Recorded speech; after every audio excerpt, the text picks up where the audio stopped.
একটা সমালোচনা আছে যে আপনার রাজনৈতিক ক্যারিয়ারটা শুরুতে কিন্তু ওই ফেসিবাদের হাত ধরেই আর কি, একসময় ছাত্রলীগ করতেন, সেটা নিয়ে আপনাকে যারা সমালোচনা করে তারা কথা বলতে চায় যে সে তো আওয়ামী লীগেরই প্রোডাক্ট একদম। আমি ছাত্রলীগ, এটা ঠিক আমার রাজনৈতিক জীবন, আমি বিশ্ববিদ্যালয়ে নিম্নবিত্ত পরিবারের একজন সন্তান হিসেবে যখন হলে থেকেছি ছাত্রলীগের সাথে যুক্ত হয়েছি, আবার আমি ছাত্রলীগ থেকে বের হয়ে বিদ্রোহ করেছি, আবার ছাত্রলীগের সরকারকে পতন ঘটেছে আমিই তো করেছি। সো এখানে এখন এটা বলে কারা, প্রকৃত অর্থে আগে আওয়ামী লীগের অ্যাগেনস্টে বিএনপি জামাত সব বলা চলে একটা অল পার্টি কোয়ালিশন ছিল ফ্যাসিবাদ হটাতে। ফ্যাসিবাদ পতন পরবর্তী নিজেদের মধ্যে একটা রাজনৈতিক প্রতিযোগিতা শুরু হয়েছে। সেখানে এখন ধরেন আমি গভর্নমেন্টে আছি, এখন বিরোধী পক্ষের অনেকে ঘায়েল করার জন্য বলে থাকে, বাট তাদেরও এটা বোঝা উচিত যে আমার আন্দোলনের ফলেই তারা আজকে ওপেনভাবে রাজনীতি করতে পারছে, বিরোধী দল করতে পারছে, বিরোধী দল হয়েছে কিংবা এমপি হয়েছে, কেউ কাজ করতে পারছে। বড় রাজনৈতিক দলের সাথে ছোট রাজনৈতিক দল যখন কোয়ালিশন করে, একটা সময় গিয়ে কালের পরিক্রমায় ছোট রাজনৈতিক দলটা হারিয়ে যায়, কারণ তার রাজনৈতিক কর্মকাণ্ডগুলো স্তিমিত হয়ে যায়। যিনি প্রধান থাকেন তিনি মন্ত্রী বা অন্য কোনো দায়িত্ব পেলে তখন আর রাজনৈতিক তার ওই ওই জায়গাটা আর থাকে না, ওই স্থানটা হারিয়ে ফেলে। আমরা বিগত দিনে বলতে পারি ওয়ার্কার্স পার্টি থেকে শুরু করে যারা যারা শেখ হাসিনার সাথে ছিলেন তাদের দলগুলো কিন্তু ক্ষয়িষ্ণু হয়ে গেছে। নুরুল হক নূরের রাজনৈতিক দলের ভবিষ্যৎটা কোন জায়গায় গিয়ে দাঁড়াবে? মুসলিম লীগের মতো দল বড় দল ছিল, বাট বলা চলে মার্কে এখন হেরিকেন, খুঁজছে হেরিকেন দিয়ে। কিংবা আওয়ামী লীগের মতো মুক্তিযুদ্ধের নেতৃত্ব দানকারী দল এখন বাংলাদেশের রাজনীতি এক্সিস্ট করে না। বিএনপি গত 17 বছর যে ক্রাইসিস ফেস করেছে, ঠিক এরকম কিছু ক্রাইসিসে পড়ে অনেক দল, সম্ভাবনাময় দল হারিয়ে গেছে হয়তো, বা তারা টিকে থাকতে পারেনি। বাট আমার মনে হচ্ছে যে গণ অধিকার পরিষদ হারিয়ে যাবে না, বরং কালের পরিক্রমায় লিডিং পার্টি হয়ে ওঠার সম্ভাবনা আছে। এখন এটা তো আমার শুধু ব্যক্তির উপরে ডিপেন্ড করে না, এই দলে বিশ্ববিদ্যালয় পড়ুয়া, কলেজের শিক্ষিত তরুণ আছে যারা কোনো সুবিধার লোভে এই দলে ভিড়ে নাই বা এই দলের সাথে সম্পৃক্ত হয় নাই। স্বৈর শাসনের সময় একেবারে জীবন বাজি রেখে নিজেদের সংগ্রাম এবং ত্যাগের মাধ্যমে তারা রাজনীতি করেছে।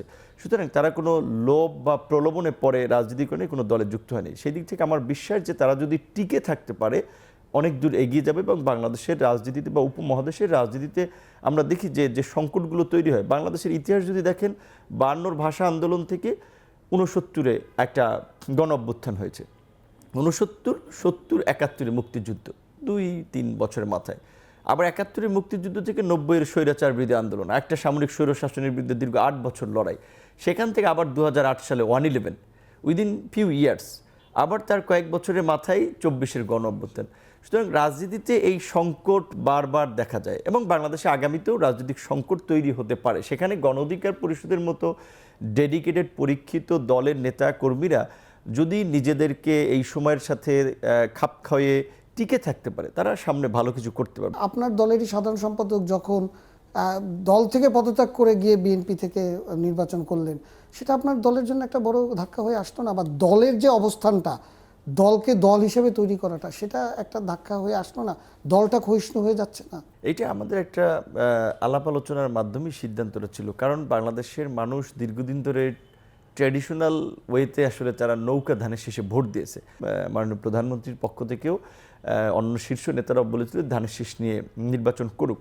সেই সুবাদে আমরা ভেবেছি আমরা যেহেতু এই টার্মটা আমরা সমঝোতা করতেছি, কোয়ালিশন করতেছি, সবাই জানে, সো এখানে আমাদের ইন্ডিভিজুয়াল পজিশনের চেয়ে এটা বিএনপির পজিশনটাই এখানে মুখ্য হয়ে দাঁড়াবে। সুতরাং আবার আপনার দলে ধানের শীষ নিয়ে নির্বাচন করলে নো প্রবলেম।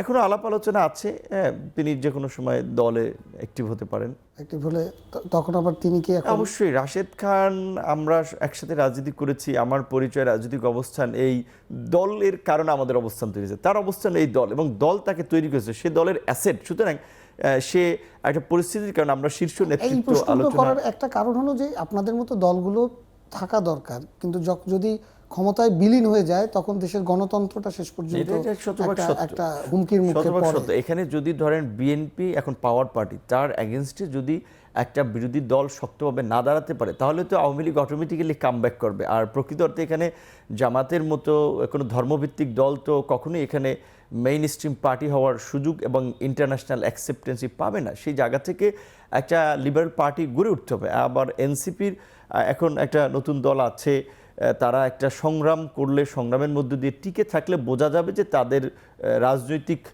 ভিত্তিটা কতটুকু, কারণ তারা তো বিরোধী দলে রাজনীতি করে নাই, জাস্ট আমরা দীর্ঘদিন ধরে একটা আন্দোলন করেছি, সেই লিগ্যাসিতে তারা 10 থেকে 15 দিন লিডিং ফেস ছিল, সরকারের পতন হয়েছে, সরকারের সুবিধা বা ক্রিম তারা খাওয়ার সুযোগ পেয়েছে। কারণ বিএনপি তো প্রতিষ্ঠিত দল, তার আর প্রতিষ্ঠিত করা লাগে না।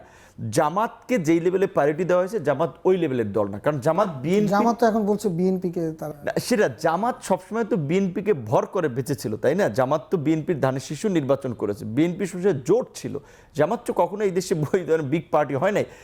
ইউনূস সরকার জামাতকে রাষ্ট্রীয় সুযোগ সুবিধা দিয়ে প্রতিষ্ঠিত করে গেছে, আর পাশাপাশি এনসিপিকেও করে গেছে। এখন এই তিনটা পার্টিকে সময় করে গেছিল, কাজে এখন সরকারের বাইরে থেকে এনসিপি কতটুকু বিকশিত হতে পারে সেটা বোঝা যাবে। হয় এনসিপি কিংবা গণ অধিকার কিংবা আরও কোনো নিউ পার্টি হতে পারে, কিংবা 2-3টা পার্টি মার্চ করে ইন ফিউচার একটা পার্টি হতে পারে, যেই পার্টি হবে আরেকটা বিএনপির একটা প্যারালাল দল।